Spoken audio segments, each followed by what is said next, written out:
السلام علیکم ورحمۃ اللہ وبرکاتہ۔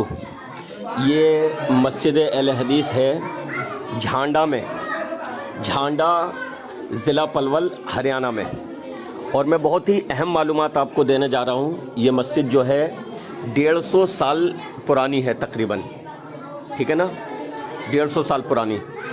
اور ایک بہت ہی اہم جو میں معلومات دے رہا ہوں جس سے بہت ساری خواتین کو، عورتوں کو حوصلہ ملے گا کہ لڑکیوں، ماں باپ کو حوصلہ ملے گا کہ لڑکیوں کو تعلیم دینا کس قدر ضروری ہے اور خواتین بھی کس قدر انقلاب لا سکتی ہیں۔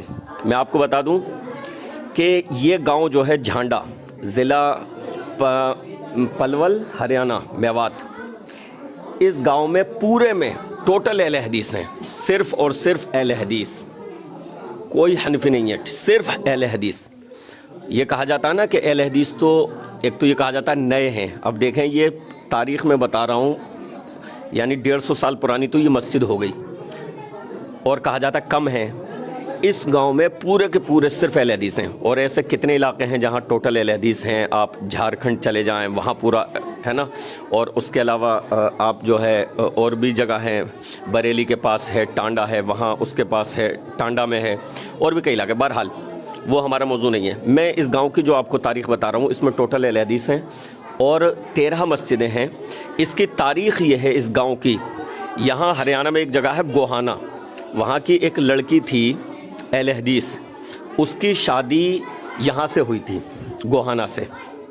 اس کی شادی، گوہانا کی لڑکی تھی، اس کی شادی اس گاؤں میں ہوئی تھی جھانڈا میں۔ اور اس کے بعد کیا ہوا میں بتاتا ہوں آپ کو۔ تو اس لڑکی کی شادی اس گاؤں میں ہوئی، اور جھانڈا میں، گوہانا کی وہ تھی، اور اس کی دعوت اور اس کی تبلیغ کے نتیجے میں اس نے توحید اور سنت کی رفتہ رفتہ دعوت دی، اس کے نتیجے میں الحمدللہ یہ پورا گاؤں جو ہے اہل حدیث ہو گیا الحمدللہ۔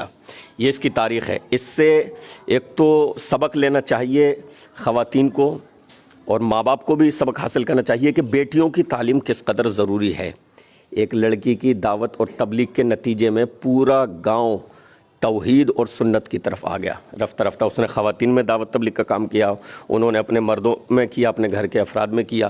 تو اس طریقے سے پورا گاؤں، آج کی تاریخ میں اس گاؤں میں صرف اور صرف قرآن و حدیث والے ہیں اور کوئی نہیں ہے، صرف اور صرف قرآن و حدیث۔ اور ابتدا کس نے کی؟ ایک لڑکی جس کی اس گاؤں میں شادی ہوئی تھی، وہ تعلیم یافتہ تھی، اس کے پاس تعلیم تھی، قرآن و حدیث کے زیور سے وہ آراستہ تھی، اس نے دعوت تبلیغ کا کام کیا، اور الحمدللہ اس پورے گاؤں میں آج کی تاریخ میں صرف اور صرف قرآن و حدیث، قرآن و سنت والے الحمدللہ موجود ہیں۔ جزاک اللہ خیرہ۔ میں کمال الدین سنابلی، اس ویڈیو کو میں نے